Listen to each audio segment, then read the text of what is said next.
Welcome to Practical Talk Time. I'm your host, Usha Kumar.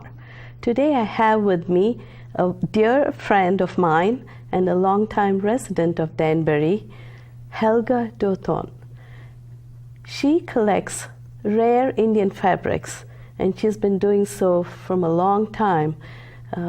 Helga is a very widely traveled person, and she has not just traveled as a tourist, but she has actually lived in countries for an extended period of time in order to really understand the culture there. Of course, her husband was working in some kind of an agency of UNESCO? UNICEF. UN. UNICEF. And because of that, she was able to travel far and wide. So please join me in welcoming Helga Duethorn. Helga, welcome to the show. Thank you, Usha. It's a pleasure to be here, and I hope we too can enlighten the people a little bit about India. Danbury has a lot of Indian people, many from Gujarat. You come from the south, and I thought it is also your time of the holidays, Diwali, etc. So it would be nice to share with the people some of the materials that I have collected. Well, isn't it wonderful that both of us could come up in Indian clothing just to show and tell? Well, you are in the traditional sari and a very regal sari. I'm in something that is called a Seval kameez or Cheval kameez, and it is, if you can see, it is a dress. It has also pants underneath it. It's worn throughout India nowadays, but it really was mostly worn originally in the north and mostly in the northwest also. And this particular one is very typical for the area of Rajasthan. And so, mostly I believe, the traditional Indian clothing, mostly they were made with cotton, silk, jute, and some form of other fibers like linen. The materials, the cotton, of course, is homespun. We know the history of India with Gandhi, who also used the homespun material to make a point against the Brits. And you don't need much for the cotton. It grows there readily in Rajasthan and throughout. And it grows in South India too. Also, all over India, in the areas that are suitable climatically for growing cotton. Yes. And you come from the area which is now Chennai, but I think most Americans know the name Madras and Madras cotton. Oh, yes. Madras cotton is a well-known entity, and it was traded throughout. Even now, Tamil Nadu is one of the leading producers of very high-quality cotton, and cotton knitted material, again. The very fine, soft ones are available there. Well, one also has to understand it's not only that it is easy and it grows in the country, but it is also healthy. It's cool in the hot climate, and of course for the winter months in the north of India, where the Himalayan mountains are, they wear wool and heavy wool and fur. So the salwar that you're wearing, that's made of cotton, right? This is made of cotton, and it is block printed. Hand-loomed and block printed. So it is not woven, the pattern. It is stamped on with a wooden block. And that is done in many parts of India. I have here another material. This is a tablecloth that is made now for the American market, but it is also block printed. And you see here how the fabric actually lets the ink run a little bit. These are not artificial colors. These are natural colors made from natural materials, vegetable dyes. Blue is made with iron. They know how to use and the with minerals. Yes. Minerals and yes. vegetables. This is again a very fine chiffon, silk chiffon, again with block print. That is this is beautiful. block printed as well. But if you look at it, I've heard certain smart people comment that Indians wear sheets, as saris. No, we don't. This material is very fine. And then if you really just pull it up, 1 second, I can see my hand through. It's well, you can even see. You also, if you think about it, it's 6 yards of material. It is 6 if yards. If you wrap that around yourself, it gets very hot in see, this is, Chennai. you can see my yes, the lines on my palm and underneath just as because it's so thin. Is it's very thin. I have here a fine cotton chiffon. sari that is made of cotton. Same thing. It's so thin. It's considered a summer sari. The sari also goes with the season, the fashion, etc. But it never changes. It's always 6 yards of material, or if you have really a very elaborate one, you have 8 yards of material. Yes, 8, and even some are 9 to 10 yards. But where for a 6-yard material sari, one wears it over a skirt, a full-length skirt. Correct. The 8 to 10 yard material saris are worn when you don't wear a skirt, but you have to use the material from the sari to cover up in several layers. Yes. The other thing too is that with today's working women, also the Indian woman, more and more enjoys some of the saval kamises. Yes, definitely. Because it's easier to move. Yes, it's easier to move than with a sari. Now, I do have an example of before we go on, I want to show a little bit more about the sari. Okay. See, unfortunately, the viewers cannot feel how soft and thin it is. Yesterday, I had gone to local fabric shops in Danbury. Can you see through me? Over here you can, not on the pallo. Pallo is a little thicker. And over here you can see. You can really see, yes.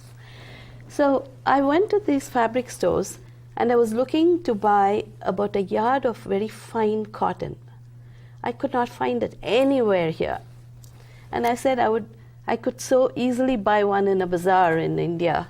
Go to any city, go to a bazaar, you can find the finest cotton material, soft, thin, light. You would have to ask maybe for muslin. Yeah, even that they didn't have. They don't even carry these things. Of course, this country is impoverished now with materials because people don't sew anymore. That is true. We use ready-to-wear, and the things are so cheaply produced that very few people do sew. So you find the Halloween clothing material, and then we find the fairly rough cottons, rough and kind of thick cottons. Maybe people use it to make drapes or sheets, tablecloths, whatever. American cotton is actually also very well known, and I have to come to the defense. We have had many mills, especially in the South, and some of the most beautiful terry towels. The terry cloth is cotton. Yes. And it is just that the fashion has changed, and we are living such fast lives. We throw things in the washing machine. We want to put it in the dryer. Microfiber and now. hang it up in there. It is to wear again. This, if you see, these are from, for centuries and for thousands of years, Indian weavers were using these materials, cottons and silks and whatever they could find. The materials I collected here come actually mostly from a textile trip that I took, and the Indian people, the government, has found that some of their weavers and some of their artists who do the embroidery are a dying breed also, and they protect them. They are masters of their trade, and they are revered, and they take tourists to them, and you see them how they weave the sari. For instance, we saw one man work on a sari. It takes him 3 months. It was a petola sari. Oh, petola. Petola is where the material is wrapped and the threads are counted to make up the pattern. And it's a very expensive sari for that reason, because it takes so long. Wow. And it... Let's see where this is from. Yeah. This would have like, been from the North south. India. Oh, from south? Yeah. Could be. Now, another material here. This is a very cheap sari, but again, it's very thin. This would be the type of sari a woman who works on a building site. Yes. Women Where's this side? Yeah. work very much alongside men on constructions, and they carry on their head big pans like this pans, out yeah. to here with cement. And when they do carry that, they wear do these all saris, that yes. with It's too hot, yes. with a sari. Yeah. And they go over ladders, they go over construction sites. And they're wearing a sari while doing all the construction work. Yes. And they wear the... You're it's right. really the cheapest one that you can get. Yet, this too, it is hand-dyed. Yeah. And this is tie-dyed. I think many Americans are now aware of this form of This pattern. here would be used by Westerners as tangas on the beach Yeah. to cover themselves up. But here you see It's so beautifully done. it And is... for being a very... How much would this cost? I mean, look at This would only cost $4, not Yes. more. And I saw in the fabric store, I couldn't get a yard of the that kind of material for $4. Well, if you need some of this material, I can cut it up. But it also shows that handwork is Yeah. still done throughout. And I'll show you here another Seval kameez.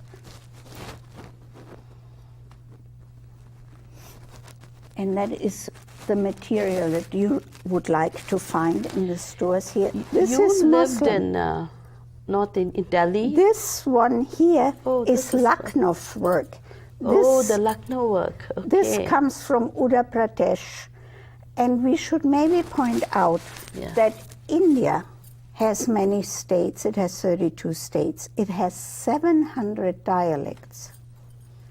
And it has the second largest population. So some people in India may never even see something like this because they live in an area. in a different area. This, Yes. This is predominantly found in Lucknow and Yes. those And areas. this and is- that is, and again, see, it's so fine. The cotton Yes. is so fine And look at and so the airy. this and then you have the- embroidery here. That is what close I'm up? after. Can we have a close-up? Yes. This is beautiful. See it how Very delicate. it is. And this is handmade. So the entire embroidery here is hand done.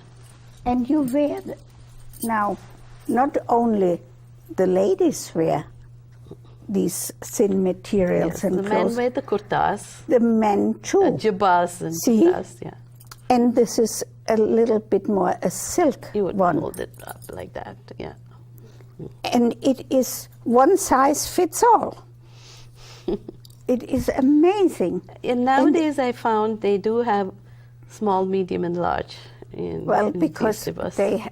their appearance has changed over the Changed, years yeah. too. I'm also, or even extra large for Yes. that matter. and men don't shy away from wearing embroidered Oh, they will. material. You would hardly find a Western man with embroidered shirts. But in India, that is very readily worn, and this is a very nice example. And I didn't dare bring what the men wear underneath, but I can show a little bit what I wear underneath, because I'm revealing myself now. This is it's nice tailored in such a way that anybody can wear it. It One has size fits all again. a string and no buttons. Everything can be folded and put in a chest. You don't need a big wardrobe. You to don't hang need a things, big wardrobe. However, you do also go with the fashion. So this may be in fashion 1 or 2 years. And then it's gone. You cannot wear it, yes. The materials change. That's why I like to hold on to my cotton materials, because they are changing so fast. Oh, Helga, I have to tell you this. You know, when I first came to the U.S., I only went back to India once in 6 years or so. So every time I went back, my sisters, my family, my friends all used to laugh at me, because I was wearing fashion from 5-6 years ago. I never had. And then I'd have to go hurriedly do some shopping to wear for the rest of my trip there. And then I'd come back, and again, by the time I go there next time, the fashion was changed. Well, But it's all the same saris and everything, but somehow with the designs, with the patterns, with the colors probably, yeah, yes. Styles do change there. It is also interesting to note that women can spend a lot of time in a sari store. I have seen them, and they look at the saris and all day, will never tire of seeing that. But one of the things that I also want to point out and bring, and this is another type of textile. It's like almost a little bit of a carpet. This is done in the area of the northeast of India, and they are very bright colors. They are more like in the Manipuri and areas, Manipur. While these are vegetable dyes, these are not vegetable dyes, and they're really brilliant in their color. And see, these are distinctly different. If you look at the Lucknow work versus the Banarasi work, I brought some Banaras thing. If you look at the work, they're all slightly different, and one can even tell the region from which something came. You know, this is Banarasi work. Yes. But if Banarasi pattern weaving. Yes, but if you look at this particular pattern is part of a paisley. We in the Western world use it. This pattern has come, I think, from Persia. The embroidery, the stitches, they have traveled all around the world. And whether you are in India or in Brazil, the stitches that I learned in Germany are the same as they do in India, as they do in China, because through the trade of the early ages, those traditions of stitching were also transported. Actually, with the paisleys, as much as one knows about the French paisleys, I know that in the Tamil literature and culture, from books that have been written 5,000 years ago, a lot about fashion has been written in that literature. And they mention flower designs, patterns, designs with flowers, important. Leaves, and then like fruits like mango. Yes. And a lot of the design that is paisley will be a little fatter paisley is the mango design actually from the south. So if you look at a South Indian design and see a paisley, it's not quite a paisley, it's different because it's a feather. It's different. Sometimes it's a feather, it's a mango, it is something else. Well, lotus. We only have 10 minutes left. That is true of many areas. Now, so this is from Banaras, and the other one is, see, these places are quite close to one another. Kanpur, the one you showed. Yes, Uttar Pradesh. But this is weaving, and that is the hand embroidery, and that's the difference. But the material is also woven. You know, this is very thin muslin. This you would really like. Now, one thing I have here that I would also want to show. This is a cotton material embroidered, and that comes from Bihar. And it's a very simple design, but it's sort of cute. It's a pillowcase. And all of that is hand-stitched. And again, they eat quite a lot of fish in that area. Yes. They have rivers, and so the fish is a pattern that you will see more often in their work. Then I have here, this is a very heavy material. Do you know where this is from? Definitely it has to be from the Himalayan region. Yes. This is from Sikkim. And this, Sikkim and Bhutan, I think. yes, Yes. this is what looks like a shawl, but it is not. This is what they wear. They will have a blouse, a top, And then wrap they this around. wrap it around. I would do it here, but I would upset the microphone and everything. Yeah. But, and it is, as you can see, warm. Wow, it's very warm. And the colors are very luxurious. Yeah, while you're showing the warm stuff, this is a shawl from the Kashmir area. This keeps you very warm. That's a pashimi. And yes, and then again, it's so light. If you see, it's so thin and light, actually. It's very difficult to do embroidery on this. And this is all completely hand embroidered. Because I have a Kashmiri Sawal kameez. And the type of thread they use for making the pashimi, this is thread, wool thread, that is part pashimi. And they use it in embroidery on the Sawal kameez. And that would be And also where was that from? Kashmir. Kashmir. This too. is typical Kashmiri work. This is also Kashmiri work. This is a tea cozy. It's an elephant. And This is very much like the crewel embroidery crewel type. work. And that would be one in the winter, Yeah. because it's also a northern climate. It gets cold in winter. It gets cold in the winter, quite cold.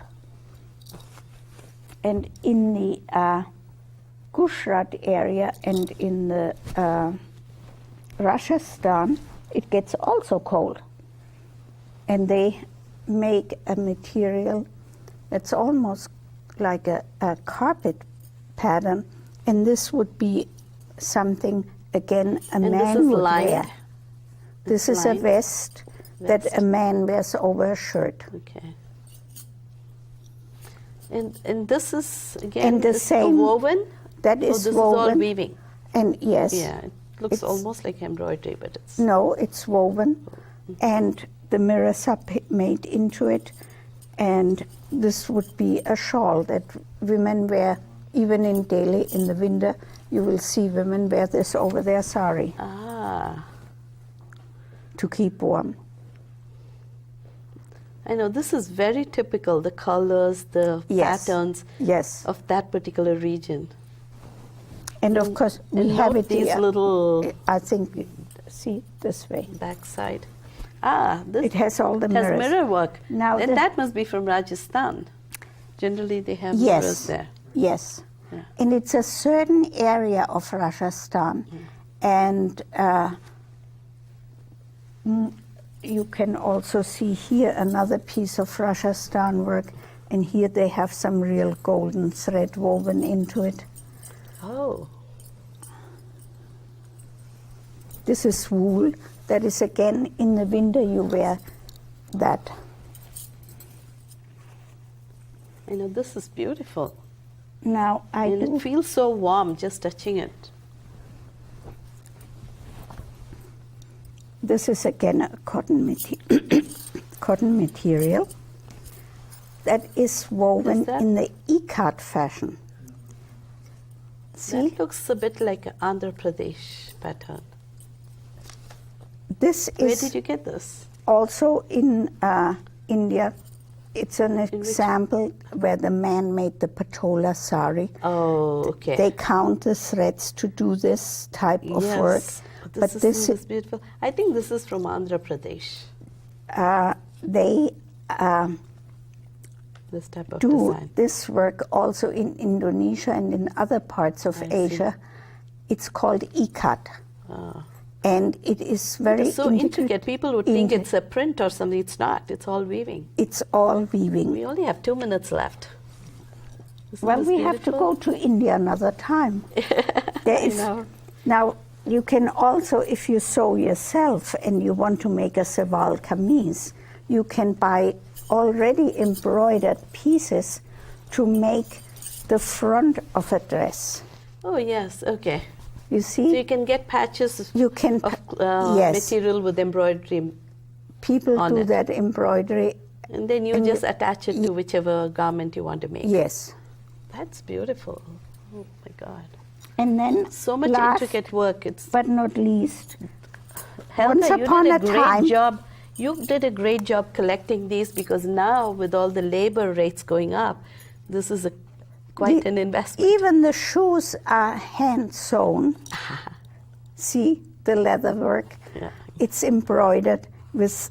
Now I could wear them once upon a time, but not anymore. And then these ones that you have hung up there, what are these? Now, this is tribal clothing, and this would be worn in the Kutch area and that towards is the Pakistan. Western area. Very western area. This India. particular one is a typical Muslim outfit. The woman would have pants underneath it, and this is from a tribal woman. Oh, okay. And if you can imagine, even for the animals, they make embroidery like that. They have festivals where they dress. We are out of time, Helga. Thank you very much. That is lovely. I think one needs to spend a lot of time with these, and these are quite unusual. You have quite a collection. Thank you for bringing it and showing it to us. And happy Thank you, Diwali. Helga. Thank you. Happy Diwali to you. I hope you all enjoyed this show. And until next time, goodbye. Goodbye.